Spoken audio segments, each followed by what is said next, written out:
Boa tarde a todo mundo que está acompanhando mais uma conversa com editores. Meu nome é Rafael Groma, eu sou diretor científico da COMPÓS, Associação Nacional dos Programas de Pós-Graduação em Comunicação, e a COMPÓS está organizando desde agosto até dezembro uma série de conversas com editores, sempre alguém do Brasil e alguém de fora do Brasil, para a gente conversar sobre as práticas editoriais e as questões concernentes às revistas acadêmicas. Para a conversa de hoje, eu vou chamar a moderadora do dia, a professora Laura Guimarães Correia. A Laura... A Laura é professora do Programa de Pós-Graduação em Comunicação Social da UFMG, da Universidade Federal de Minas Gerais, e é líder do Coragem, Grupo de Pesquisa em Comunicação, Raça e Gênero, desde 2018. Ela integra a direção do Centro Internacional de Semiótica e Comunicação, CISECO, e tem um projeto aprovado no CAPES-Print para atuação como professora visitante sênior na Goldsmiths University of London em 2022, em colaboração com a London School of Economics, onde ela também fez estágio de pós-doutorado. Ela é patrona da Associação Black British Academics desde 2020 e é membro do Editorial Board do International Journal of Cultural Studies. Seja bem-vinda, Laura. Prazer estar aqui com você. Boa tarde, Rafael. Obrigada pelo convite para estar aqui nessa conversa. Parabéns à COMPÓS pela iniciativa. Boa tarde a todas e todos. E, bom, acho que a gente pode começar. Welcome, Mônica. Welcome, José Luiz Aidar Prado. It's a pleasure to have you with us this afternoon to talk about in this conversation with editors of scientific journals in the area of communication. Thank you for being with us. I'm going to give a brief presentation of the participants today. Monica Balia Chibita is an associate professor and dean of the Faculty of Journalism, Media and Communication at the Uganda Christian University. She's an associate editor of Journal of African Media Studies and editorial board member of South African Journal of Communication, Theory and Research, among others. José Luiz Aidar Prado is a professor in communication and semiotics at the Pontifical Catholic University of São Paulo. He's editor of Galáxia journal. He is editorial board member of many journals in Brazil and co-author of the article Towards an Inclusive Agenda of Open Science for Communication Research, published in Journal of Communication. Well, we're going to start listening to Monica Chibita about her experience, about the journal she works in, she participates. Thank you, Monica. And yeah. Thank you very much. So I've been introduced, Monica Chibita from Uganda, and I've been working with the Journal of African Media Studies since 2006. We started in 2006, but started very, very slowly. We had a publisher that wasn't very, very helpful. So after 3 years, we realized it wasn't going to work, and we decided to move to Intellect, who is our current publisher. And the motivation for this journal was really the need to, first of all, understand the history of media studies in Africa, because we felt like there wasn't a lot of attention paid to that, and especially media studies from a qualitative approach. The other idea, of course, was to open up discussion on how do we strike the balance between collaborating globally, but also being locally relevant. And we were, responding to various questions, realities on the continent, the shrinking space for media freedom, and so on, as well as the arts. We publish a lot of work about the arts. We actually do a film review as often as possible, almost in every issue, as well as a book review, etc. And when we started, there were three of us. There's Professor Winston Mano from the University of Westminster. He's originally from Zimbabwe. myself as associate editor, and we had another colleague called Wendy Williams, who comes from the Netherlands, but I think she's right now in Zimbabwe. And then, of course, with time, we grew. We now have a managing editor called Professor Nkosi Ndlela, and the second associate editor called Ikechukwu Obiaya from West Africa. We have a fairly large editorial board. We expanded it recently, fairly large editorial board with people from various continents. And then we have an even larger advisory board, international advisory board. We publish 3 times a year, and we take articles from all corners of the world and really different foci. Sometimes we have a themed issue, sometimes it's not a themed issue, and sometimes we actually entertain special issues edited by other people. I think that's it in brief. I'm happy to answer questions at question time.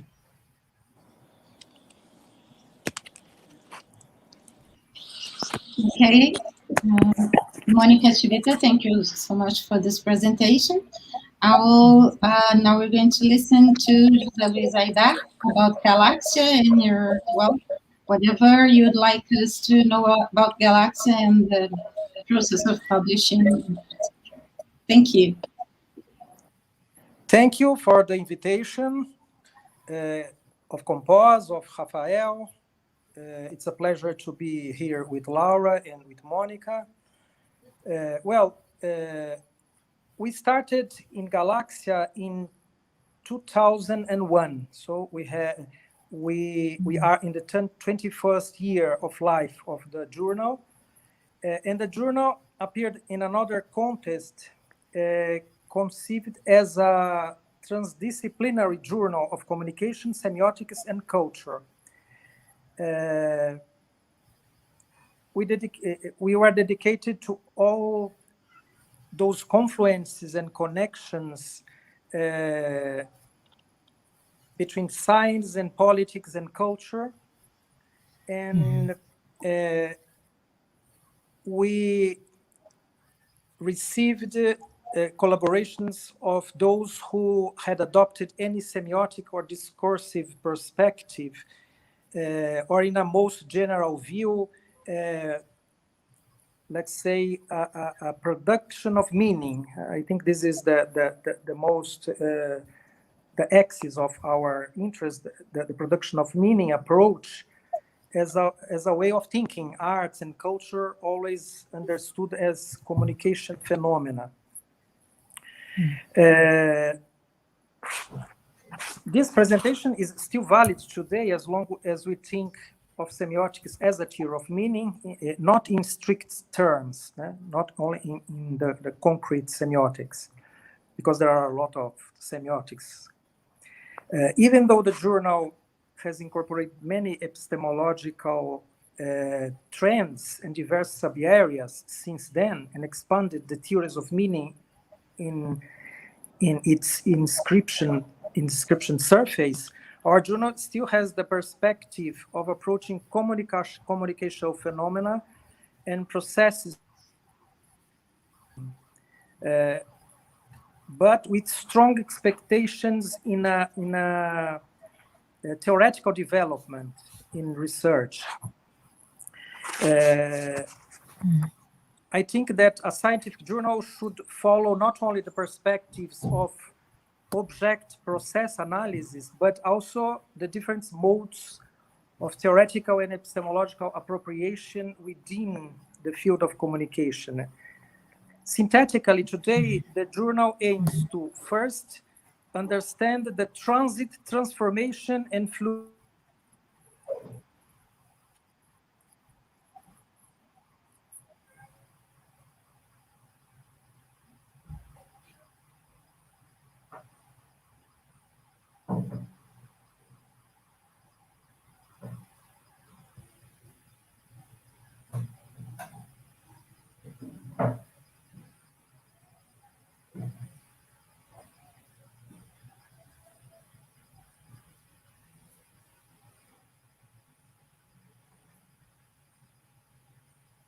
whose theoretical and epistemological bases are also in transit.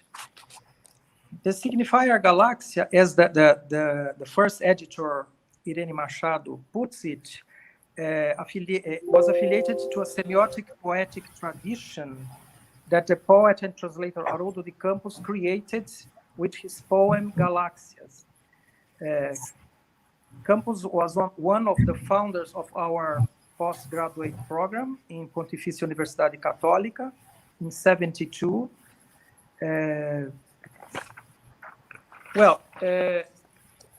In its first phase, the first phase of the journal was printed, and now it's only online. And it had a specially designed graphic project to express the relationship between communication and semiotic machinery. In terms of periodicity, until 2015, the journal was biannual. Between 16 and 20, it became a quarterly publication. And in this year, 21, we became a continuous publication. In all these years, the journal was consolidated, favoring the construction of a scientific council and ad hoc reviewers that could gradually deepen the ways of analyzing the texts and thicken the reviews in order not only to accept or reject the texts, but also to help researchers to improve their papers. I think this is the most important task of a journal, not only to accept or reject, but help. Mainly with complete and substantiated opinions. And in this line, we strongly emphasize the importance of review and non-recommendation opinions, so that they provide subsidies and indications for the reformulations of articles, even when they are denied, and which may eventually afterwards be resent to other journals. The members of the Scientific Council, linked to several postgraduate programs in communication in Brazil and abroad, have academic maturity and seniority in research. At each period, we seek to renew the reviewers, adding new researchers with good production and insertion in the field. And in this context, peer review is regularly carried out according to nationally and internationally recommended rules. The published tests authored by national and foreign researchers meet the qualification compatible with the necessary impact in the field of communication.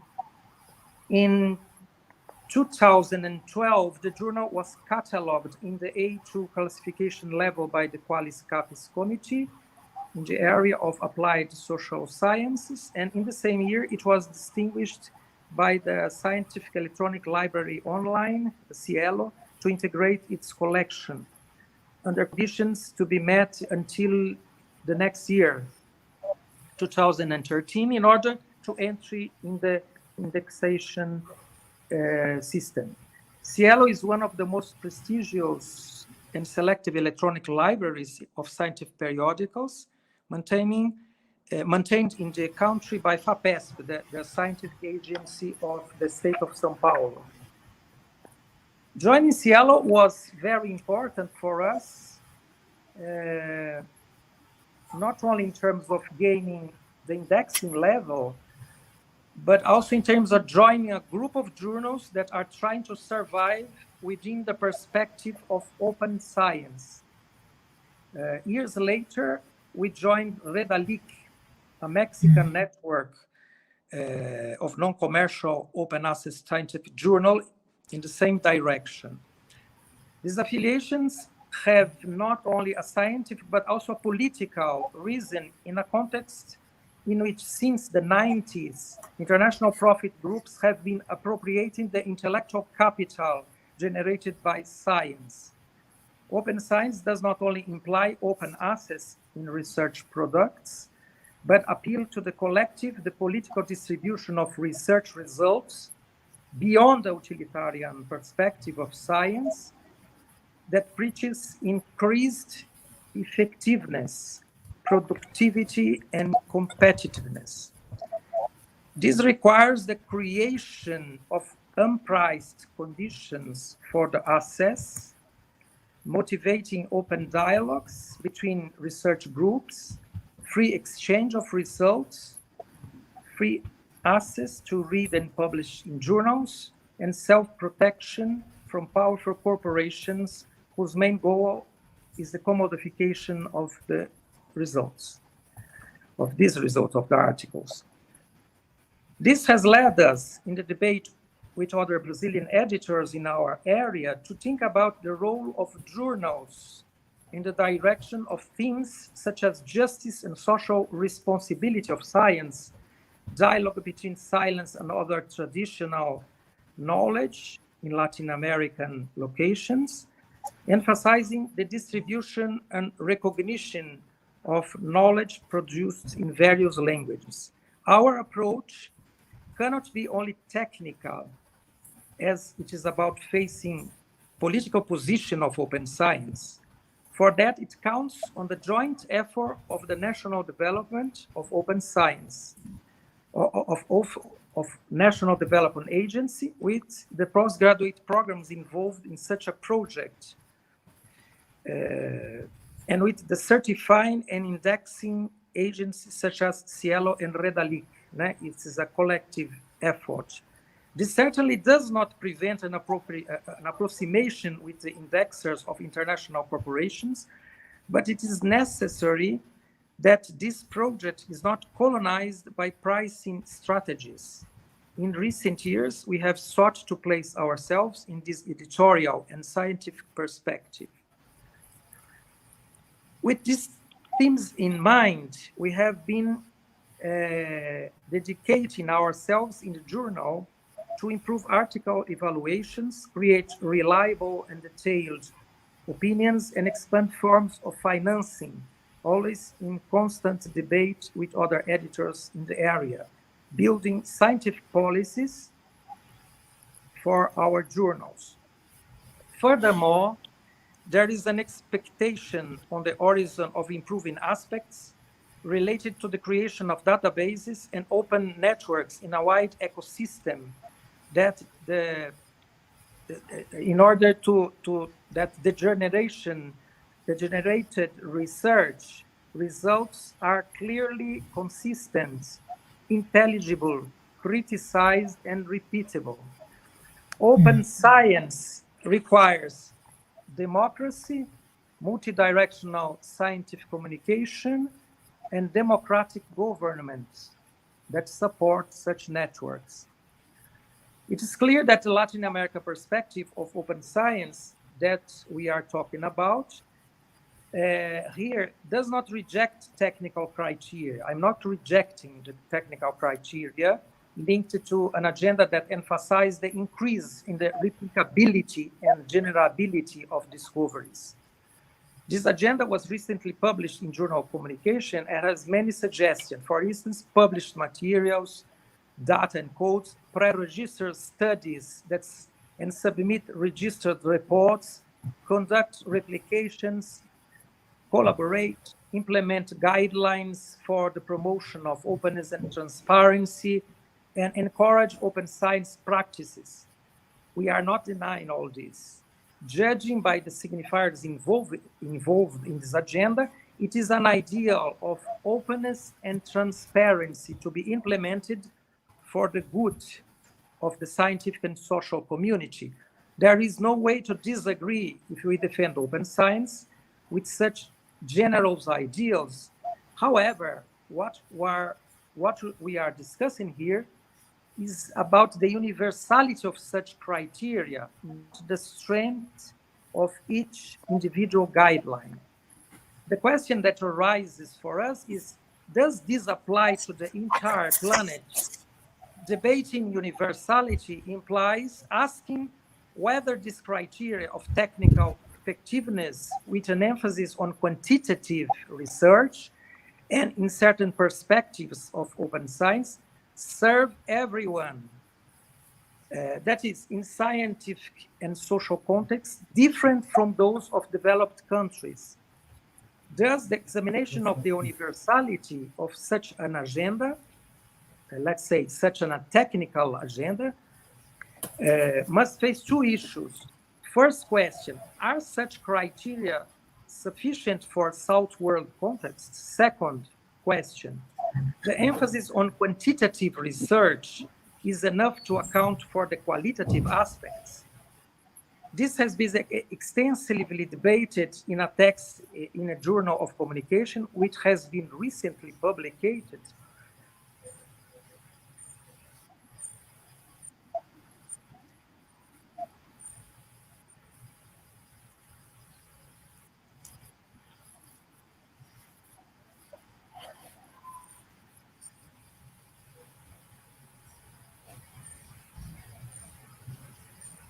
It looks like Aidar has had technical problems, and maybe we should ask a bit. Okay, looks like it's coming back. Otherwise, we can ask some questions too. Hello? Okay. Hello? Hello? Interrupted. You were off for some time, but you're back. Sorry. Please go on. Yeah. I will retake. Okay. This has been extensively debated in a text that we published in 8 hands in Journal of Communication, recently published this agenda in this discussion about Latin American perspective, in which I have participated, but also in another article published in ESPM Journal by Tayane Oliveira and Afonso Albuquerque in 21, in this year. And well, the first question, which was, are such criteria sufficient for South world contexts? Mm-hmm. We must face questions like that. The main problems of open science in Southern countries are not exclusively focused on issues of replicability and generability. We have another problems. The question is, will the massive entry of our journals into Northern academic capitalism help us to solve these problems? I think it's one question we must face. Mm-hmm. The other one is that the signifiers openness and transparency do not synthesize the discourses that bring us together in Southern science, I suppose. We need to reflect and debate better what kind of openness and what kind of transparency is ours in our realities. I think all these questions place us on the horizon of a series of situations that we will face in the coming years, which requires with editors in the area and in the field of human and social sciences, which has been under attack in recent years by the people of the extreme right. Thank you so much. Thank you. Thank you, Aidar, for your presentation. Very interesting points about open access, what is open exactly, and what is open science. And now I would like to hear Monica about the challenges you face, thinking of what Aidar said. If you face similar questions and problems in editing the journal in the African continent. Thank you. Well, so some of our challenges have been very basic challenges. For example, we grew very quickly. We started off as a very small, insignificant journal. For 3 years, we were almost not known and so on. When we when we joined hands with intellect, the scope of the journal grew and the visibility of the journal grew. And but of course, you know, joining a publisher like Intellect means you also must fall in line with the editorial policies of Intellect and the ethical standards and so on. And we've done that, and I think it's helped the quality of the journal. But we've had challenges with receiving. Sometimes you receive a manuscript and you know that the content is excellent, but the language is difficult because the person writing is not a first language English speaker, and yet the ideas are brilliant, and you don't want to be entirely rewriting somebody's article. But the journal right now, for practical purposes, is working only in English. So we talk about the westernization and decolonization and so on, but we are working in English. We are working with a European publisher. Some of us are based, not myself, but other colleagues are based in Western-based universities and so on. There are contradictions there, but it's part of the reality of academia, I guess. The other thing is reviewers.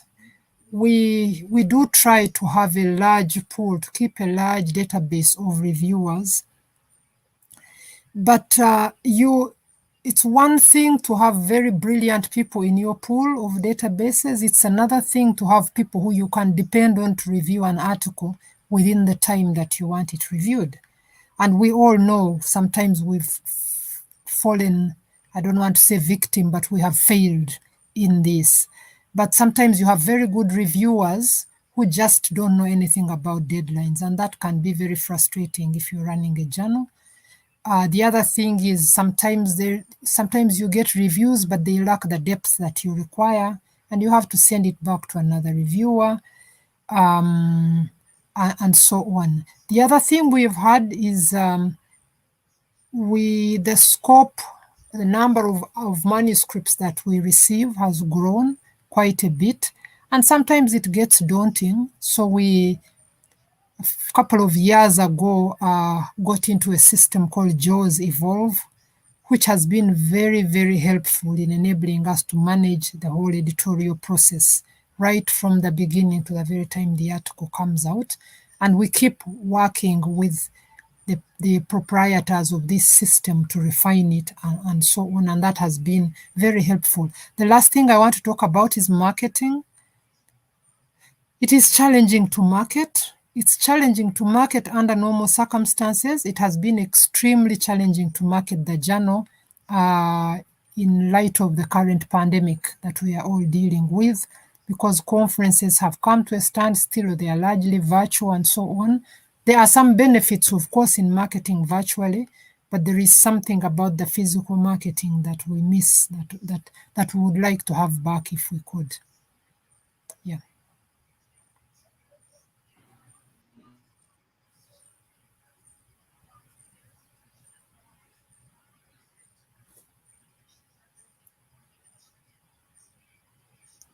Sorry. Thank you, Monica.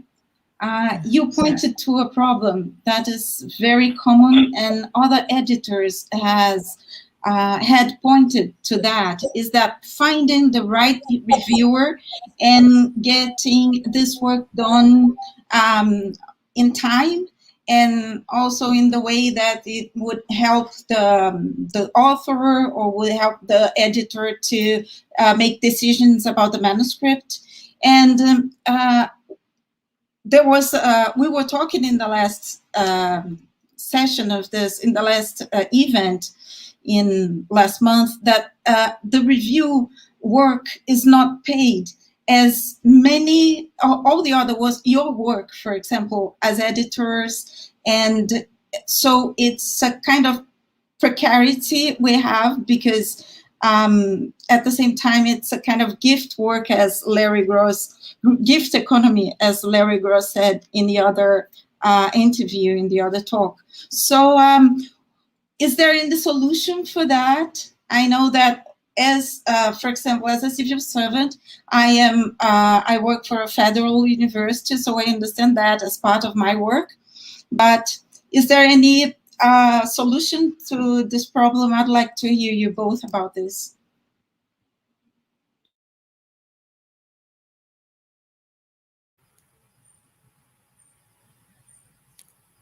Yeah, I can speak about that very briefly. I don't know that paying reviewers would not create new problems. I think there is something pure about people reviewing because they want to grow the body of knowledge and they want to improve the quality of writing and so on for its own sake. I think once you add the payment element, I fear that you might, maybe this is a little old-fashioned, but I think you might dilute the process a little bit. That's my thinking. So I am not too keen to push for paying reviewers, even if a journal could afford it. Yeah, I agree. I agree. This is not a solution. Aidar, I'd like to hear you. We'd like to hear you. The reviewers don't, well, you don't listen to me. Yes? Now we can hear you. Now, yes. Yes, I agree with Monica that if we pay the reviewers, I don't know if it would solve this kind of problem. I think that the main problem is that the reviewers have too many tasks to deal with. Correct. All the time, with university, with a lot of journals, and it is very difficult to do all these at the same time. But well, my experience with reviewers is that we have good reviewers in general, and we have 10% of reviewers that even if you pay them, they will not go better. And this occurs also in the federal agency. We had this kind of problem, not only journals, but in the federal agency. Sometimes you have a review of 2 lines and we don't do anything with it. It doesn't help you to decide. So you must read again the text, and you even sometimes you must send to a third reviewer. And well, but I think this kind of problem is 10% or 15% of the old. I think that what clings a reviewer to this system is the dedication to science. I don't know if my view is too idealistic, but it's what I think. No, I agree. No, it's not. It's to the building of science. It's like a collective and public commitment. Yes. To society. Yes. I agree with that. And I have a question for both of you too about how can we build or strengthen the connection between south to south. Authors and editors from the African continent, and authors and editors and reviewers, etc., from the global south, I would say, from South Asia, from South America, for example. And because we've been very related to the so-called West, right? So I'd like to hear you about the possibilities of exchange and to strengthening our publishing and our connection. Thank you. Can I respond? Yes. Well, I think it's very important that we have an axis south to south, and not only an axis south to north, but there is a tendency to ask for people to make connections with the English-spoken countries in general. But I think we must have other perspectives, south to south, yes. And in other languages like Spanish and even in Portuguese in other countries in Africa, for instance. And I think this is very important. We must have not one direction linking us with the speaking world, the English speaking world, but also with other languages. Mm. Yeah. We had there was a journal run by Africa ACCE, an association of African academics anyway, many years ago, and they published everything bilingually. Every article was translated into French, so it was English and French. And yet I still think that that's a very good effort, but I think we need to go beyond French and English and Portuguese and actually have some of the bigger, the stronger local languages in the South also publishing academic work. Because I think, I don't know how else knowledge will grow indigenously if we don't do that. I think we need to be willing to start small and have some of the languages, especially in Africa, where English, Spanish, and Portuguese are not native to anybody, almost. I think that's important. So I kind of, that is something that I would love to see one day. Okay, Zulu journal, I'm sure there may be some. Mm-hmm. Or a Swahili journal or something. Mm-hmm. Some journals, many publications are published in bilingual or published in 3 languages. Do you think this is a good idea, and what are the challenges to do that, the costs and the possibilities? Difficult because it costs money to check even if you ask the author to make the translations, you must check it, and it's a very, very difficult for us in nowadays when the federal agency reduced our budgets. I think it's difficult. Sometimes some journals have the support of their universities here, which pay this service to translate in English. I think in Brazil, the second language is always English. In matrizes, for example, in BJR, I don't think there is a lot of experiences in Spanish, for instance.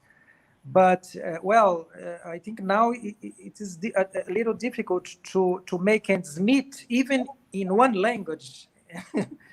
And in 2 or 3 languages, it would be very, very difficult. Yeah.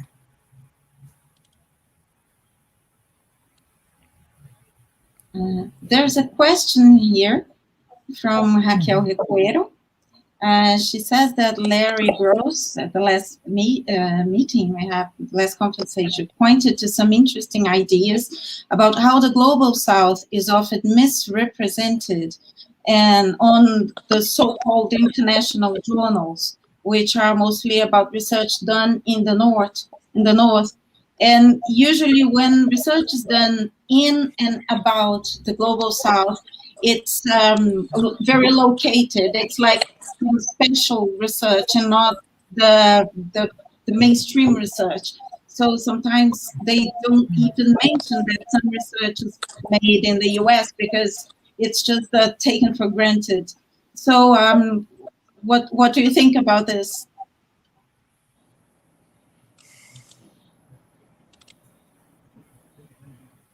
I'll let you go first, Jose.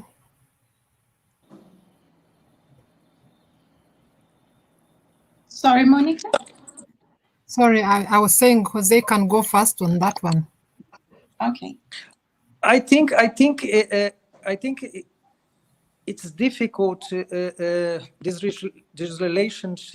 relationship between South and North is always difficult, and I think we are subrepresented not only as authors but also as reviewers, and it's a difficult relationship. But I think things are going on, and some researchers are trying to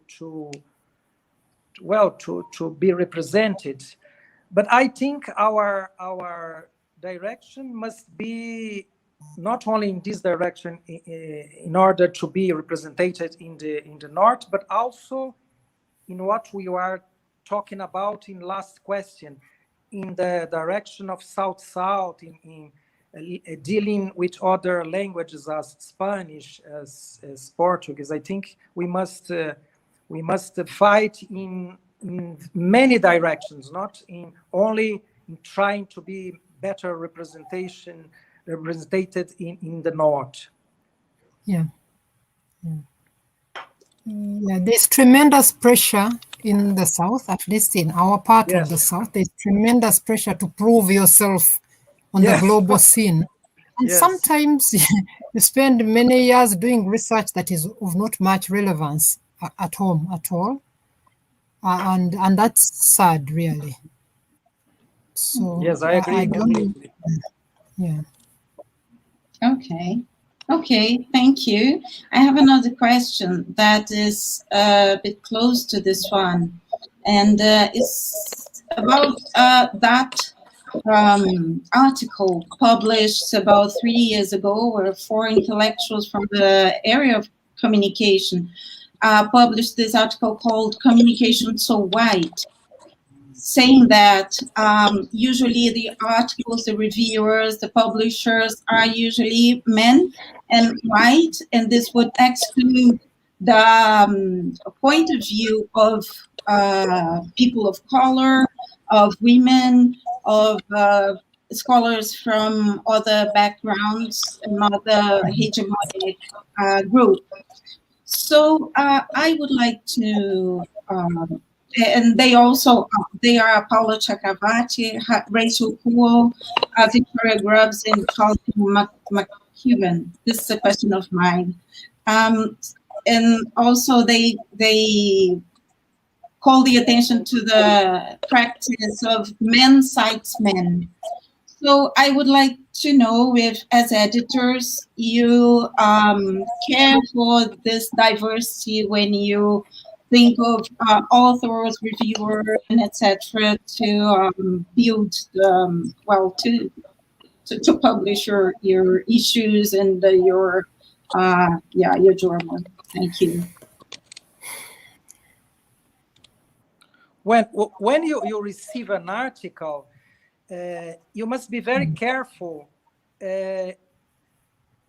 Which reviewers do you choose for each theme? You must be sensitive, because if you have an article which discusses themes like feminism or racism, there are reviewers who studied this kind of theme, and you must be sensitive to choose this in order not to get bias in the results.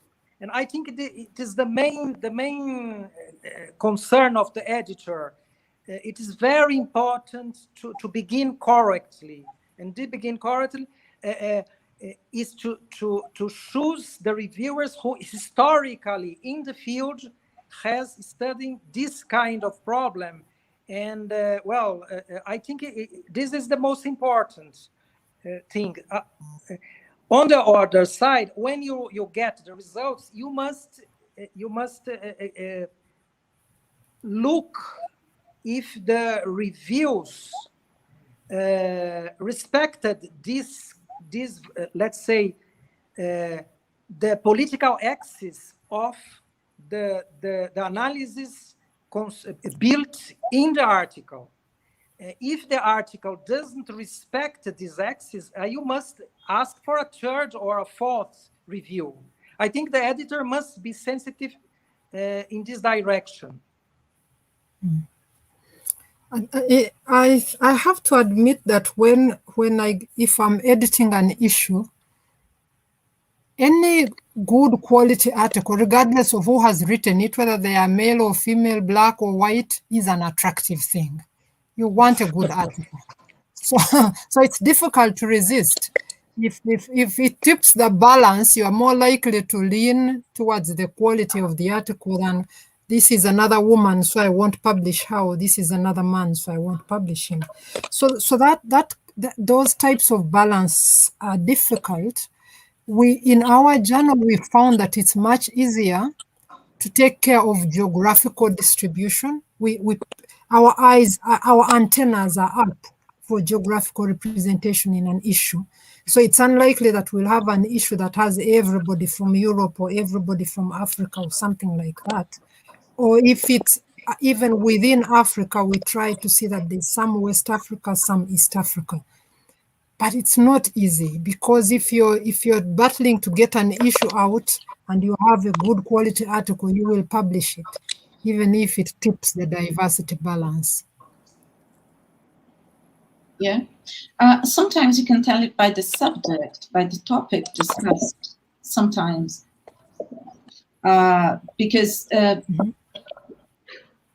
a scholar from a Latin American country would be more interested in topics from a Latin American country, for example.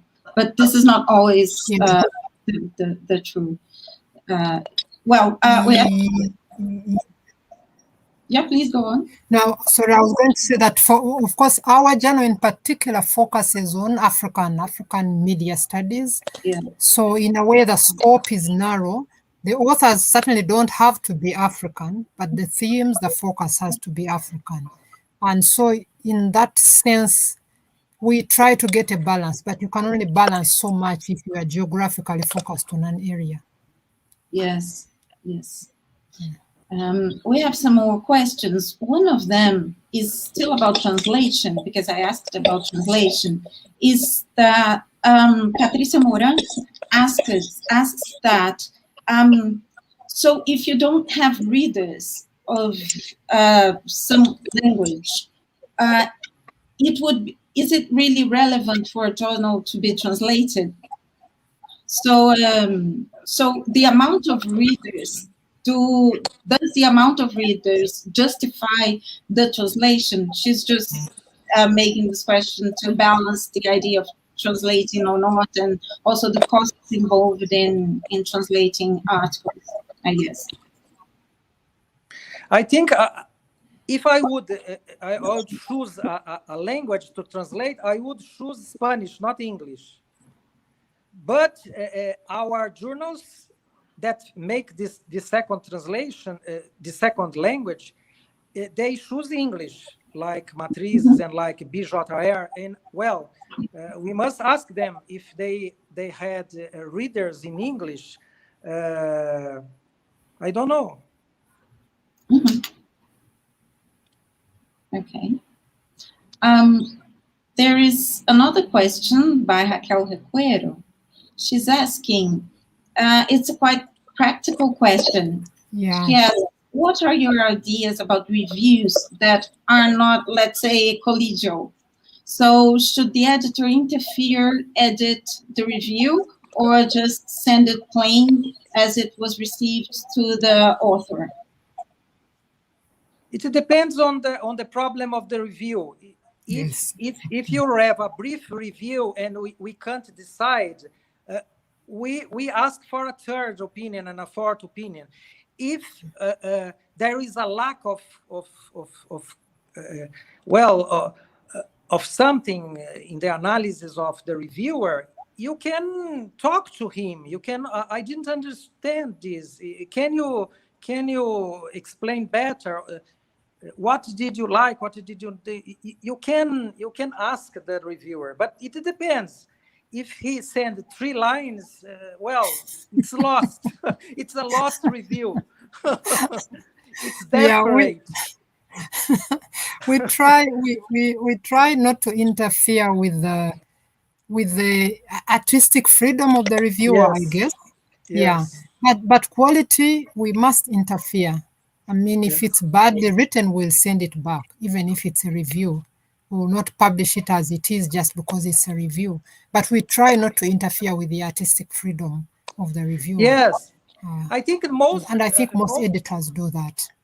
Yes, I think most of the times we don't interfere. It's not necessary. I think 80 or 90% of the reviews are good.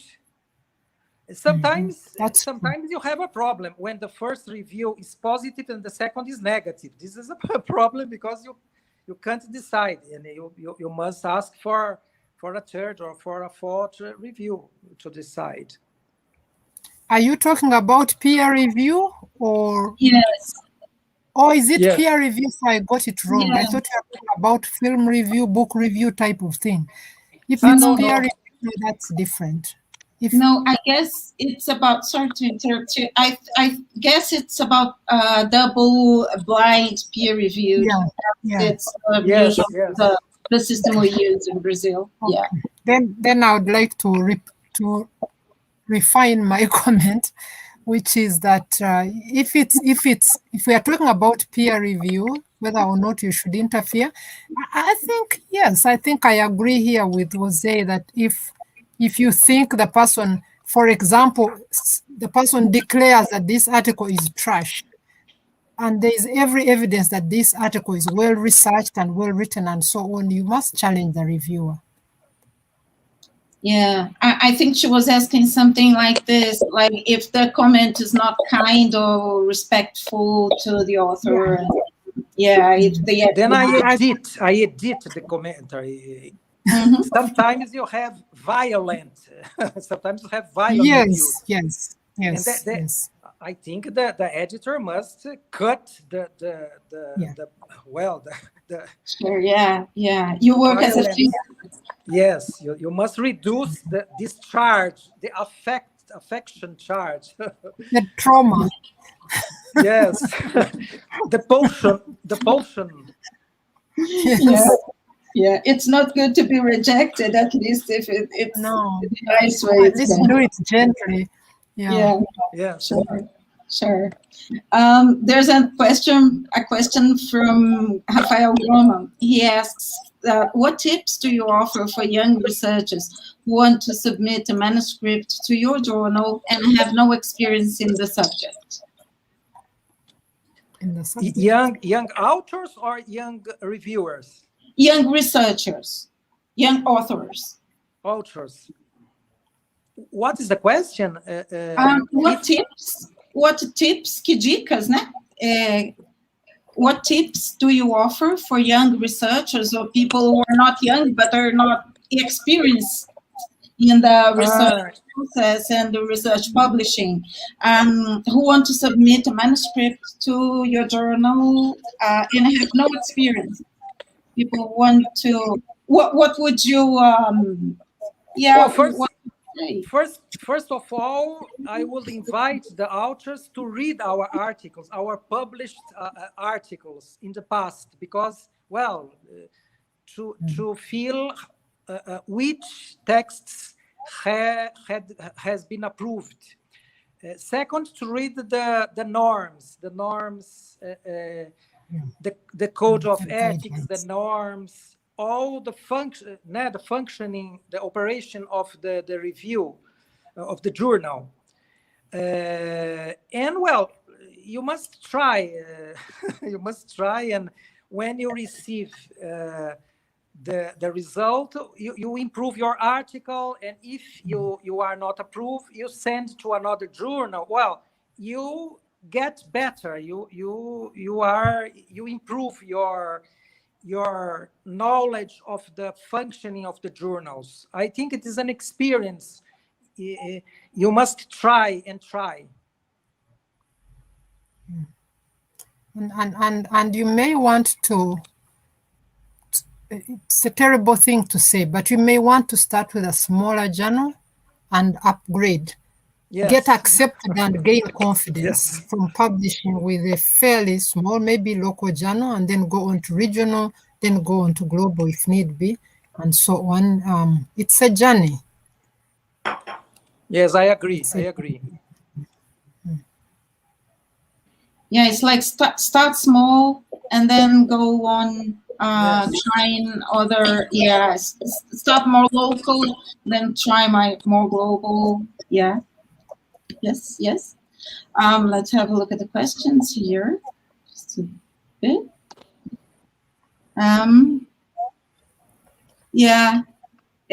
Patricia is commenting that, Aidar, I think that we don't have enough readers. Significações, I think it translates the article written for special issues, but they are not very accessed. They don't have many accesses. So, this is the point of balancing the pros and cons of translating, right? Okay.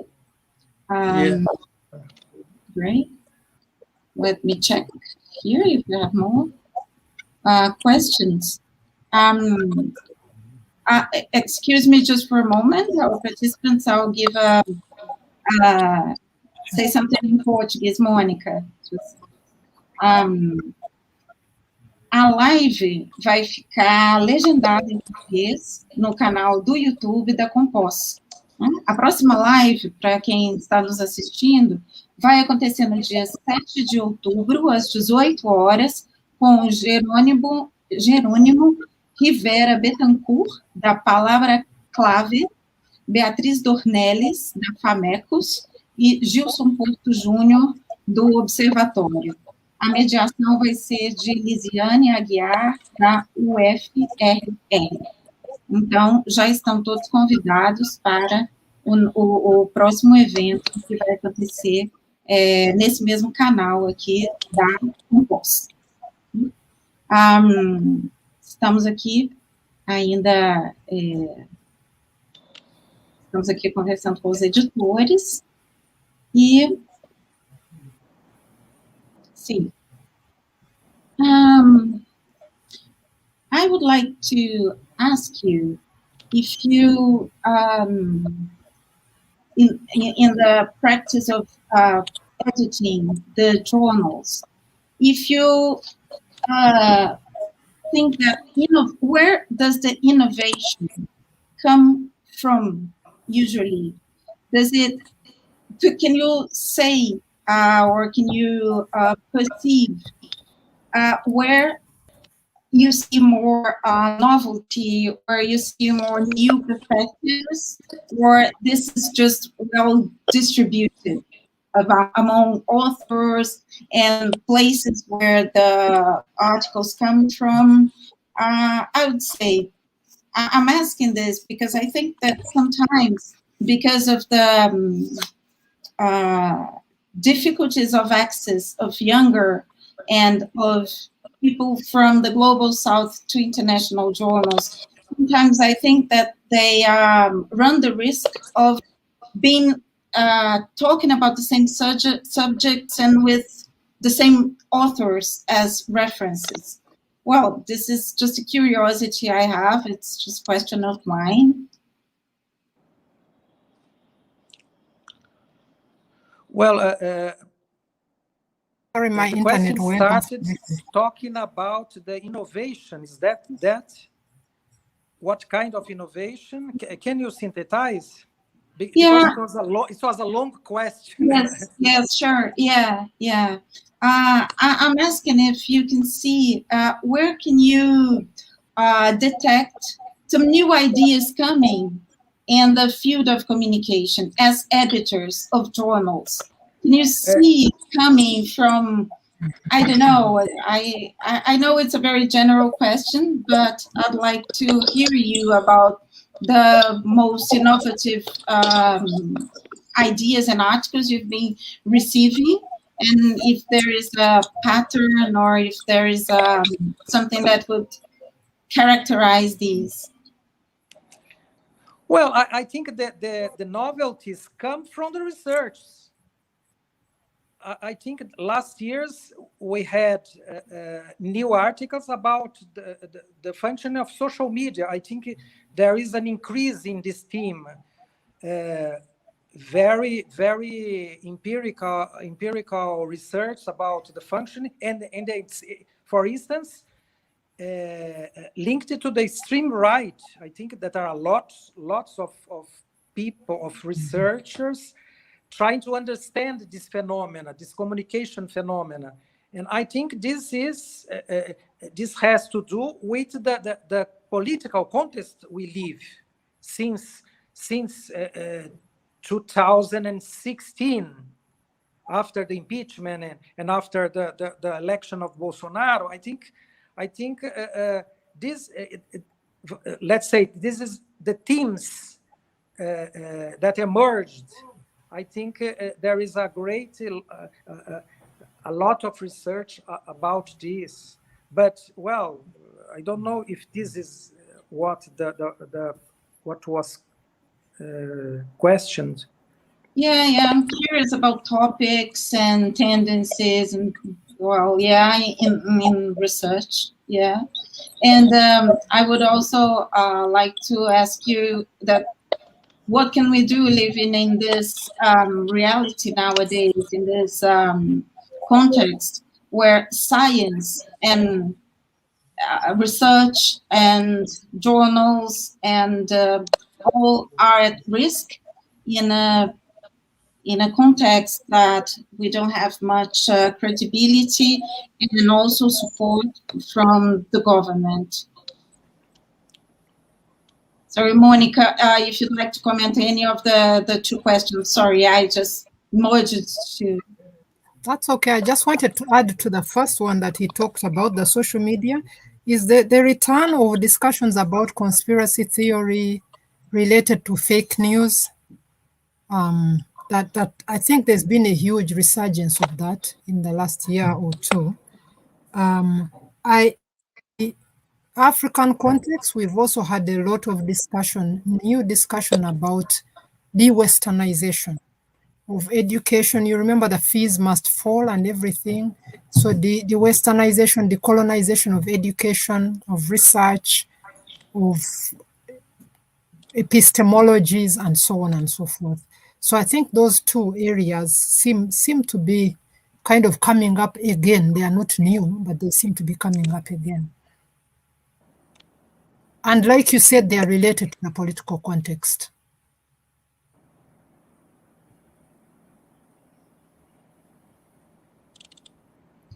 Okay, there is a more specific question here. There was a second question. Yeah, for Aidar about Galáxia. Yeah, there's a question by Deborah Gadre. She's asking that you talked about the inclusion of the journal Galáxia Cielo. Which were the main challenges for the editorial board after that? And did the submissions number change? Were internal processes affected with this inclusion? Well, it's very difficult to enter Cielo. It took us 5 years to manage to enter Cielo. It's a very difficult process because there are a lot of requirements, and well, and the other indexers are also difficult. The Clarivate and the indexer are so difficult to enter. I think after you enter, the number of articles growed. I think when you enter this kind of indexer, you have more work, you have more labor. It is. I don't know if there are any more questions. Yeah. So you started to receive more articles to be reviewed, yes, right? Yes. And also more readers. Yes, I think so. Mm-hmm. Mm-hmm. Was that the case with the intellect too, Monica? Being published by Intellect, you said you had there was a huge growth in a short period of time, right? Yes, and of course, being published with Intellect also comes with being indexed in a lot of databases and so on. And the key thing is your visibility grows. And it comes with some challenges, but I think there are lots of benefits with that visibility. More people know about you, more people inquire about you. You get articles from more corners of the world that you didn't even know were interested in Africa, and so on. So, yeah, I think that definitely the workload therefore grows also. We've been overwhelmed, I think, since we started getting indexed in some of these databases. The articles are very, very many. I see. Did you have to have more people working with you? Yeah, we started off with just 3 people actually doing the editing.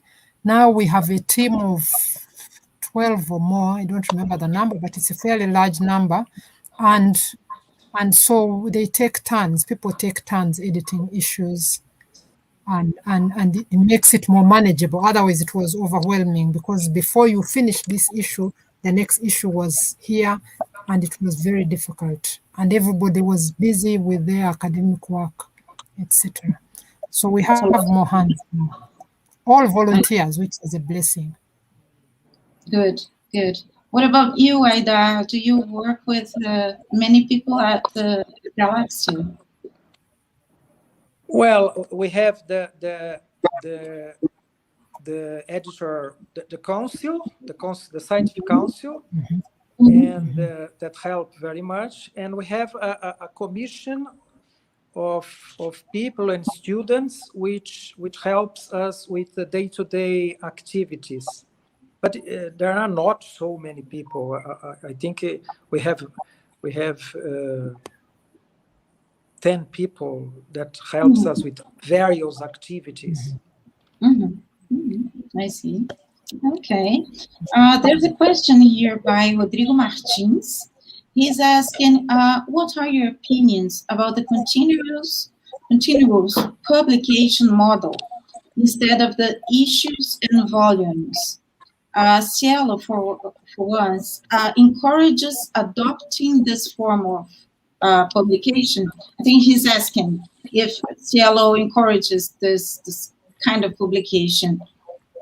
Yes, Cielo encourages the continuous publication. We started the continuous publication this year, 21, and well, I am entering this process recently, and well, I think it's better, but you have a lot of things at the same time occurring at the same time.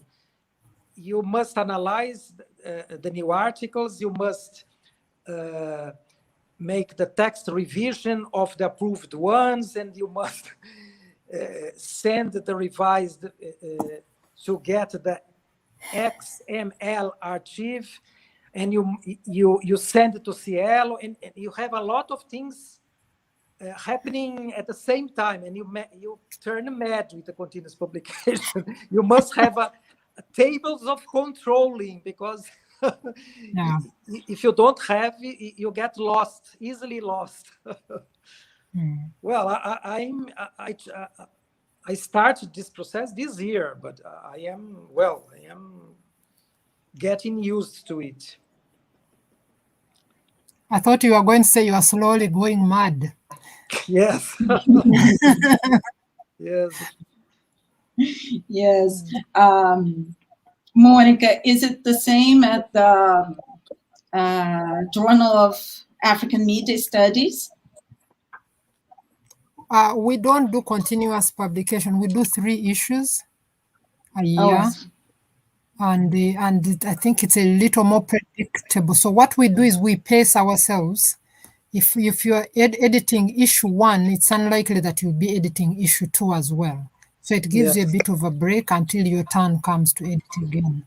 So that helps. I prefer this kind of editing issues, because continuous is mad. Yeah, you must be very organized to do this continuous. Yes. I can imagine. Yeah. Yes, but Cielo wants the continuous publication. Yeah. Esther Hamburger she's the editor of Significação. She's asking if the number of readers has increased. I think it has, right? Yes. I don't have the numbers here, but yes. And with the new system, we changed the system. The control of all these statistics will turn better. But it initiated in July, and so I think we will have better data next year. Yeah, it's quite recent, right? Yes. Yeah, with Monica, the process happened before, right? It's been some years. Yes, it happened long before. Unfortunately, I don't have the numbers off the top of my head, but I know that they've gone up. Okay. I would like to know how the pandemic has affected or not the process of editing your journals. Well, I don't think that it had affected the editing process. I think we have received more texts. I feel that we have received more texts, yes, that's it. But people were in their homes, and I think they started to write. And well, but the process of editing doesn't alter too much. Yeah, because most of it was online anyway. At least for us, most of the editing, the searching for peer reviewers and so on was online anyway, so it didn't make a difference. But we've got a huge number of articles even about the pandemic. I mean, we tried to do a thematic issue and there were too many articles even for one issue, which rarely happens with other topics. So maybe that's another thing. That's what I imagined. Yeah. Are you listening to me? Can you hear me now? Okay. Yeah, that's what I imagined, because many scholars were not working face-to-face, so they would have some more time at home. But I have read that this has affected women in a different way that it affected men scholars, that women would be more overcharged with domestic issues and the care of children, care of the elderly and the sick, and men would be more free, would be freer to write. I mean, not everybody, but I've read something about this. And in our case at UFMG, we took about 3 months to adapt to the remote teaching. So during this time, I imagine many people, not only at UFMG, but at many universities around the world, were taking this time to finish papers that were not ready and things like that. Yeah. So I think that the pandemic affected more the classes than the journals, I think. Yeah. Yeah, I agree with you. Yeah. Well, okay. I think we've had all the questions here. Is there any other questions ao público? Se quiser fazer perguntas tanto em português quanto em inglês, estamos abertos aqui. Se não, eu acho que a gente pode encerrar essa ótima conversa com a José Luiz Aidar e Mônica Chibita. Obrigado. Okay, is there anything, I'd like to thank you so much for being here with us at COMPÓS, and I would like to know if you'd like to add something about, well, the process of publication, the process of editing, and you'd like that. No, I would only to thank COMPÓS, thank Laura for the mediation, and it was a pleasure to talk with Monica and to hear from the African Journal. And well, I thank you so much. Same here. I also would like to say obrigado. Yeah. And that's the only word in Portuguese I know. And it's been a real pleasure, really. It's been wonderful. It's always nice to talk to other editors because it is such a lonely world otherwise. So it's really nice. It's sad that we can't see the audience, but thank you very much for all your questions as well. Okay, thank you so much, Monica. Thank you so much, Aidar. Thank you for the audience. Obrigada ao público pelas perguntas e já convidamos para a próxima edição aqui nesse mesmo canal da COMPÓS no dia 12 de outubro. 7, né? 7 de outubro. 7 de outubro. Obrigada por me lembrar, Aidar, é 7 de outubro. Aqui. Thank you. Bye-bye. Bye-bye. Bye.